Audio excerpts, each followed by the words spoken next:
les résultats, le pourcentage de chaque candidat était déjà connu. Même le mien, je savais exactement déjà. La preuve est que même dans les... Le résultat était préfabriqué. Oui, préfabriqué, on connaît le pourcentage des autres. C'est pour ça qu'ils n'ont pas pu enlever. Quand je dis, mais écoute, je suis plus candidat, enlever mes bulletins, même si je le dis 2 heures après, mes bulletins ne doivent pas être dans les bureaux de vote. Ils disent non, il faut qu'on laisse là, parce que si je ne suis pas candidat, ça allait complètement fausser le jeu qui était déjà préparé. Seconde chose.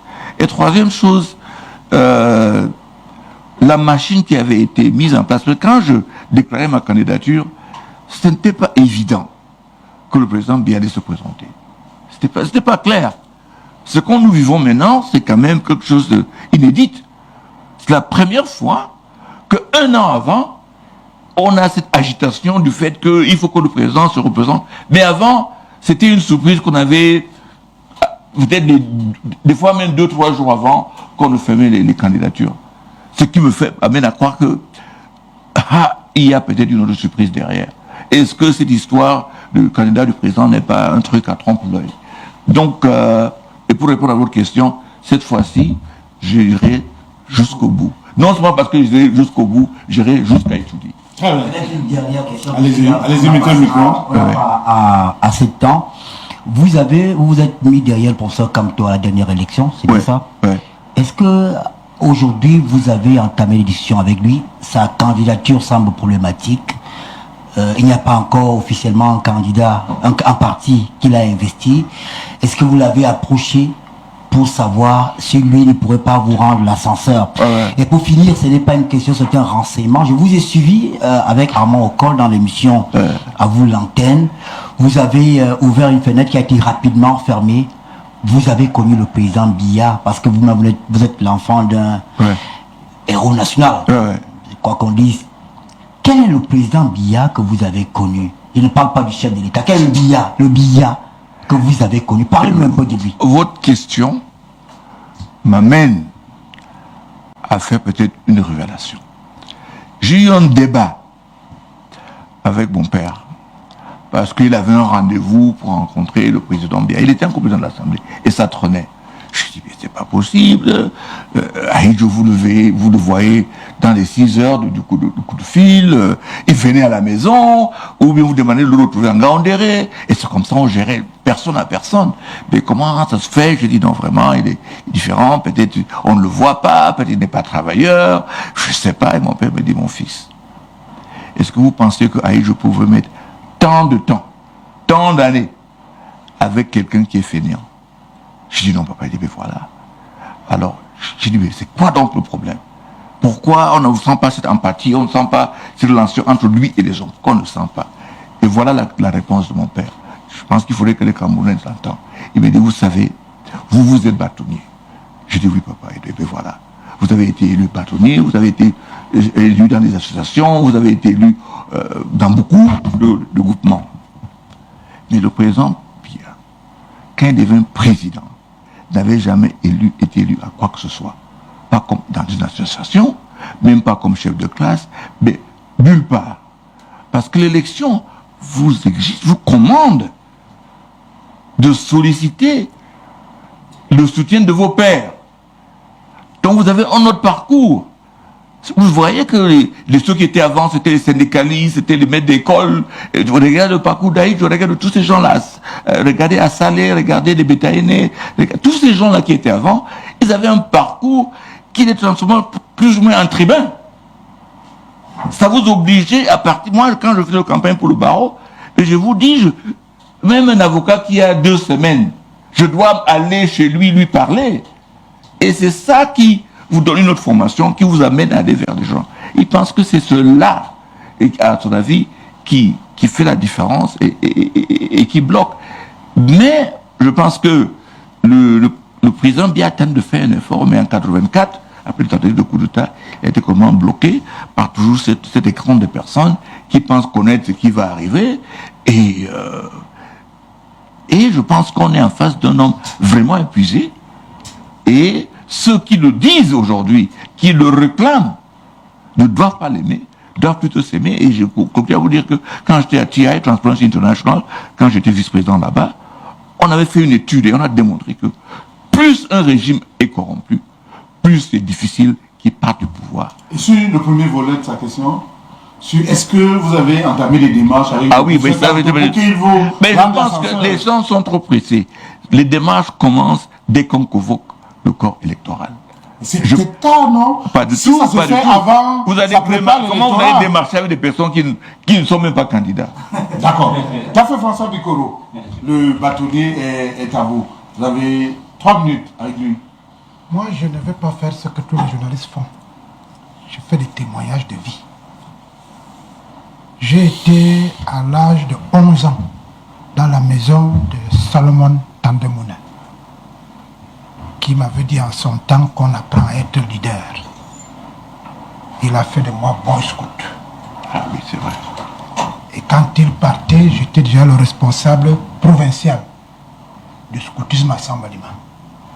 Au moment où je vous parle, 1 général et 9 colonels, 32 commissaires de police divisionnaires se réclament que je leur ai mis dans la tête qu'ils peuvent servir la nation à travers les armes.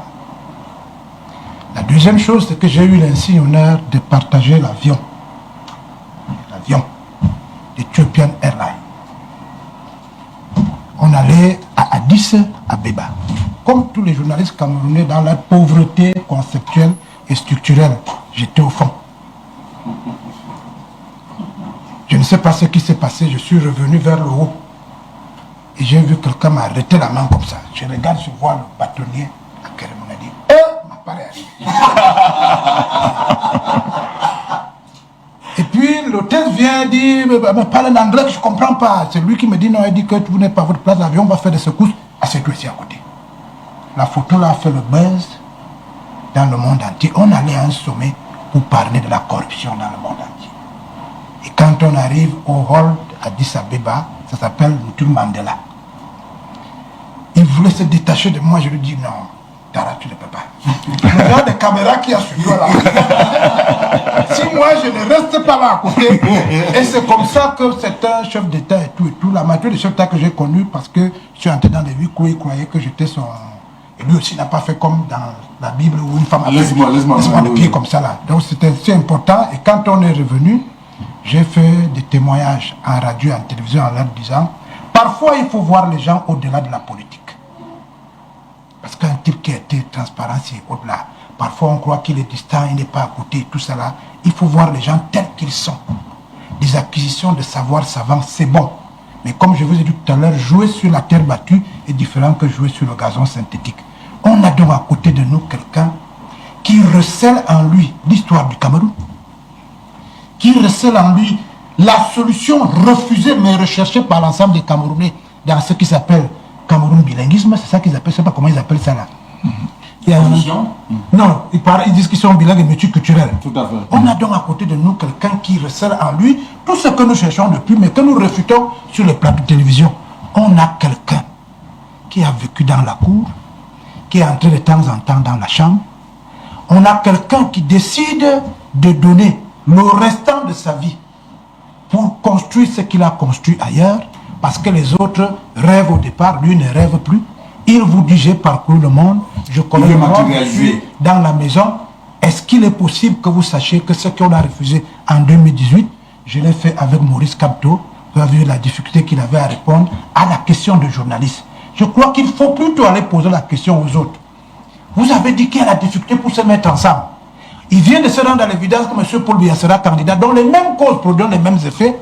Est-ce que maintenant, ce qu'il a fait aux autres, on peut le lui faire? Et vous ne m'empêcherez pas de dire qu'il y a un faiseur de roi dans la salle.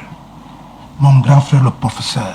Parce que vous aussi, vous avez l'art de toujours mettre en débat ceux qui, sans vouloir monter sur l'arbre, vous disent que quand vous allez tomber, vous allez me trouver comme rampe de lancement. Le Cameroun vient de recommencer à vivre. Il appartient à chacun d'entre vous, professeur. Quand je dis professeur de politique et de tout, vraiment refaisons la même chose qu'on a fait dans l'avion, parce que je ne sais jamais. Je vous dis, quand vous serez en haut là-bas,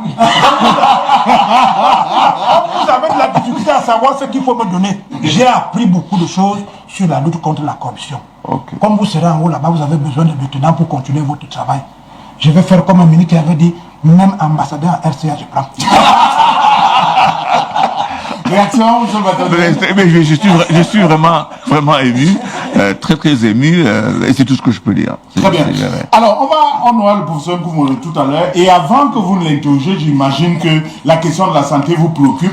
Le bâtonnier Akeremouna a partagé avec les Camerounais ce qu'il appelle les 4 leviers de la gouvernance. C'est précis, c'est concis, c'est digeste. Je propose qu'on regarde ça tout de suite, ça dure 2 minutes.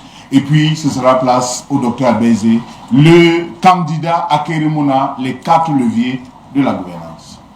Mes chers compatriotes, les 8 piliers que je viens d'énoncer de manière sommaire forment l'ossature d'un programme de transition dans les pratiques de gouvernance et de passage de témoins à une nouvelle génération de dirigeants qui comprendra 4 leviers.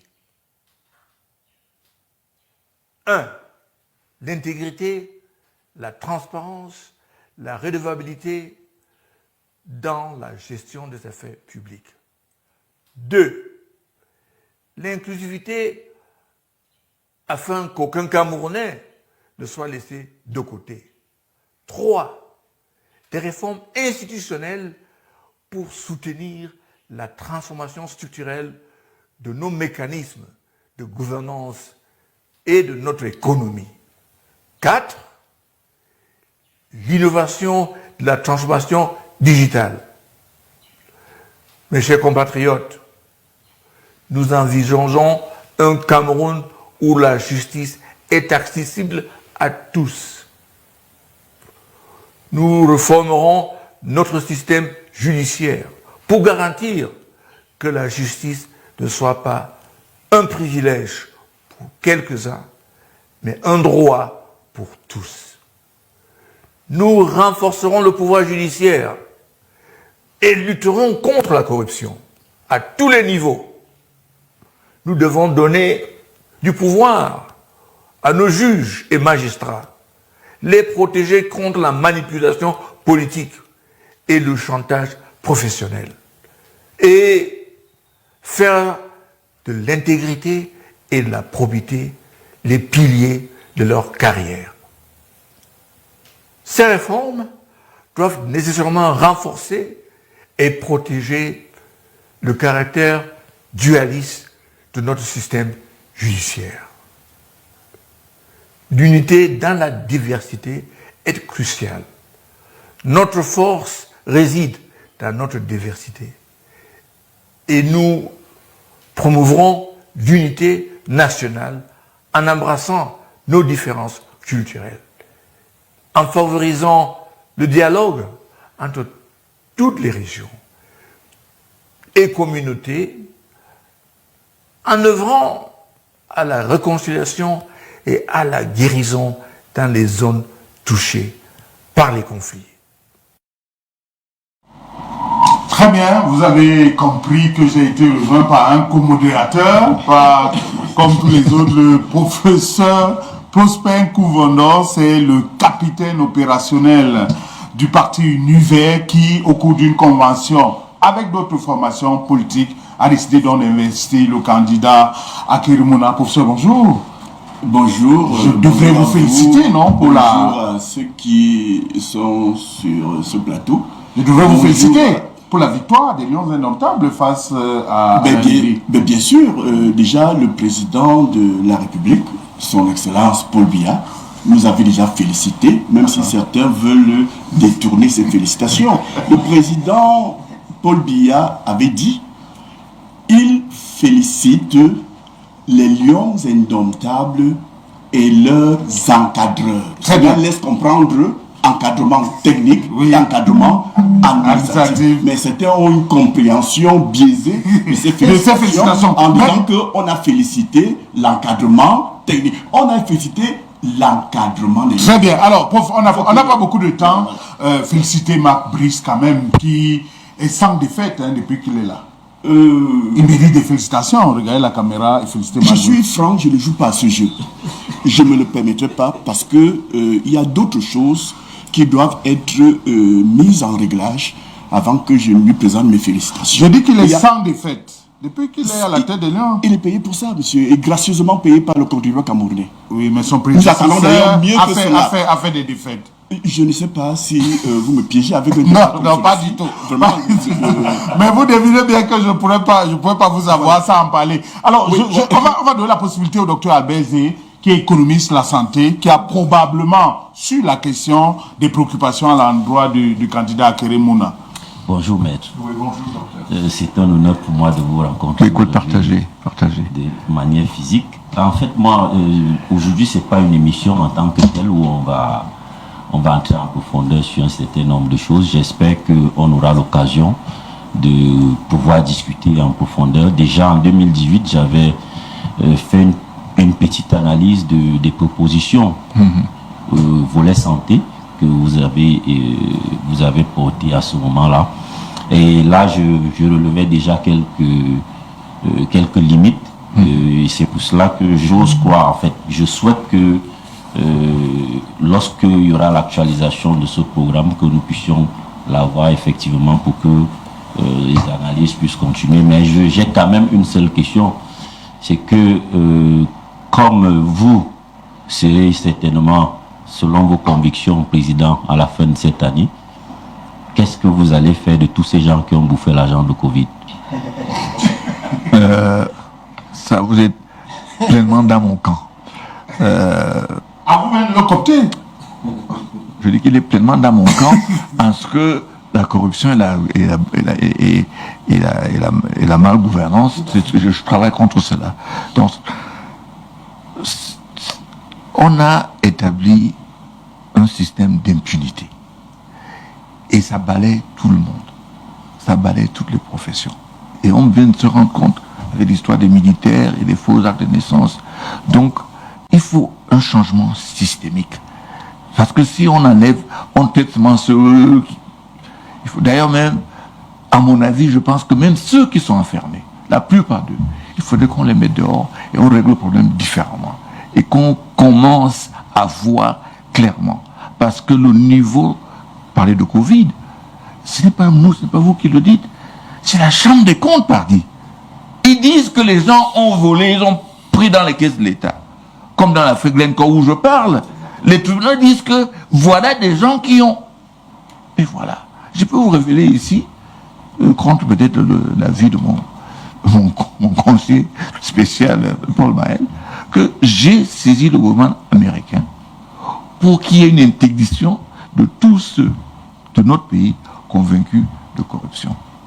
Qu'on les interdit de voyager aux États-Unis. Et c'est en bonne voie. Donc les gens qui pensent qu'ils ont échappé à Glencore, ben écoute, on verra au finish. Parce que je suis d'accord avec vous, quelles leçons à nos enfants? Donc il est important qu'on arrête l'impunité et le cas de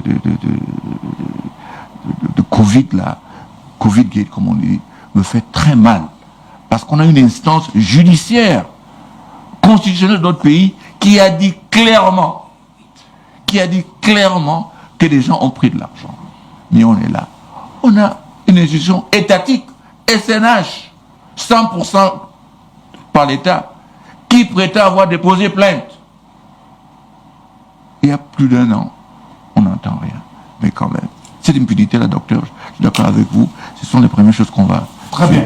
Ernest aura une dernière question tout à l'heure, mais professeur Prosper Kouvono, la main sur le cœur, je voudrais vous témoigner du respect, de l'estime, de la considération que j'ai pour vous. Je vais vous dire pourquoi. Au Cameroun, les leaders politiques se terrent dans leur égoïsme et égocentrisme, alors que vous, à la tête du parti Univers, pour la 2e fois consécutive, vous décidez de vous mettre en retrait. En 2018, votre parti a investi le président Cabral Libya à l'élection présidentielle et Dieu seul sait, coup d'essai, coup de maître. Et une fois de plus, alors que les leaders sont arc-boutés sur leur position, vous dites, on a probablement le bon profil, Maître Akeré Mouna, nous l'investissons. Je tenais de tout cœur à vous le dire et vous nous direz à quel point vous êtes déjà dans les préparatifs de ce grand bal électoral qui arrive.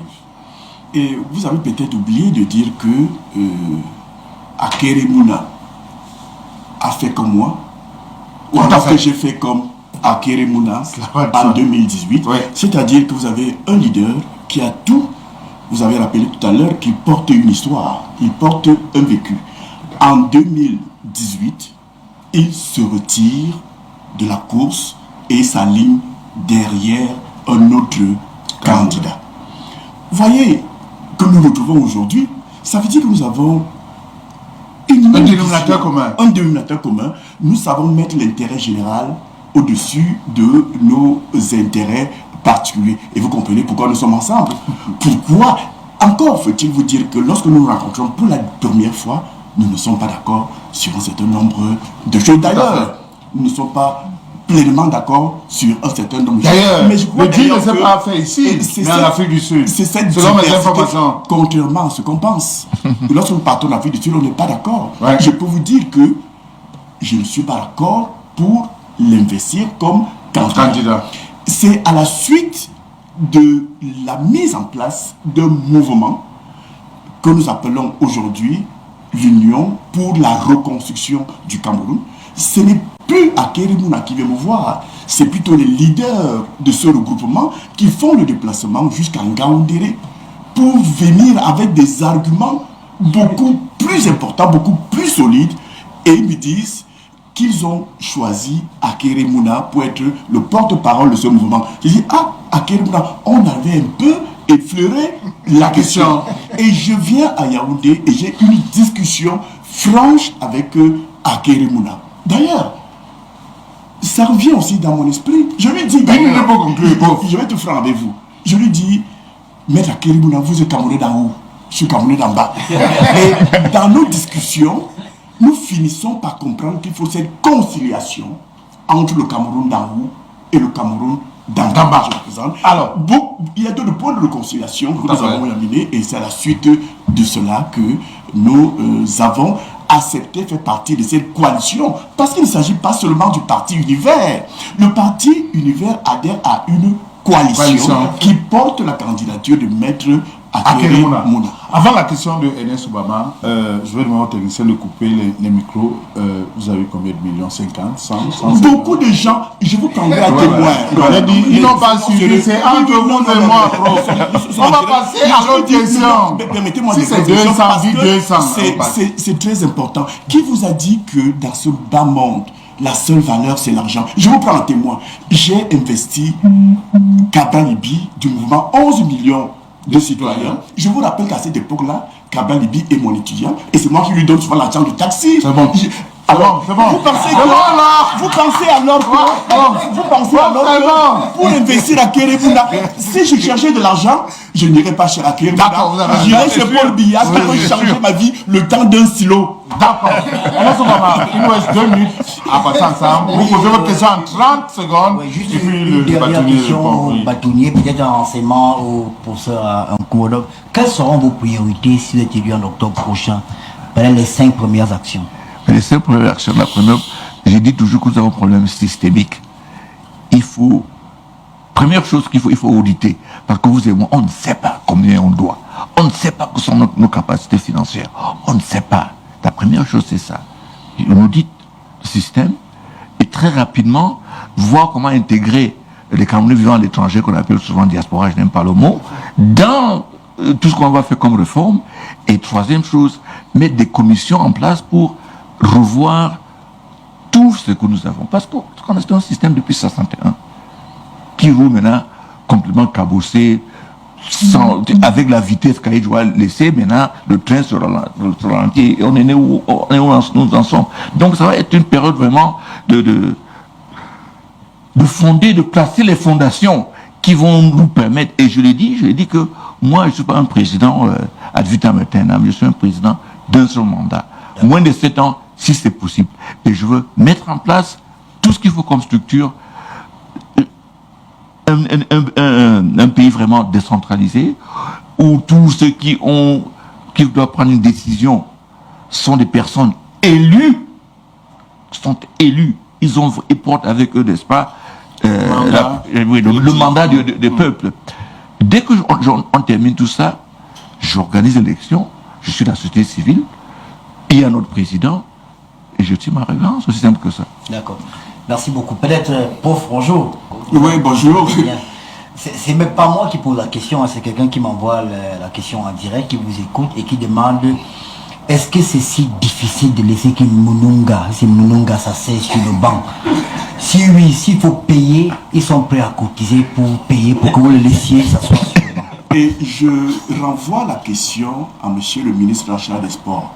Est-ce si difficile pour lui de demander à celui pour qui il chante la gloire, c'est-à-dire Marc Brice, de venir simplement à la Fédération camerounaise de football pour que nous discutions du banc de touche. Parce que le banc de touche ne se limite pas seulement à Mununga. Il y a des ministres, il y a plein d'autres personnes qui doivent... Nous devons donc nous asseoir et discuter. Voyez-vous, lorsque nous... Pas lui, la maison qui a envoyé le message. Vous voyez bien qu'il y a des joueurs convoqués qui se retrouvent à la tribune. Vous voyez des entraîneurs de très haut niveau. Et alors, de très haut niveau, au Mambiik, que vous connaissez très bien, sans rechigner, se retrouver et se retrouve régulièrement à la tribune. Tout cela se gère dans le cadre d'une concertation très bien, à laquelle nous appelons de tous nos voeux depuis fort longtemps. Très et ce n'est pas Marc Brice que j'interpelle le ministre des Sports, qui visiblement semble être le commanditaire de tout cela. L'affaire Congo-Rwanda, hein, c'est-à-dire que vous ignorez le M23, vous attaquez...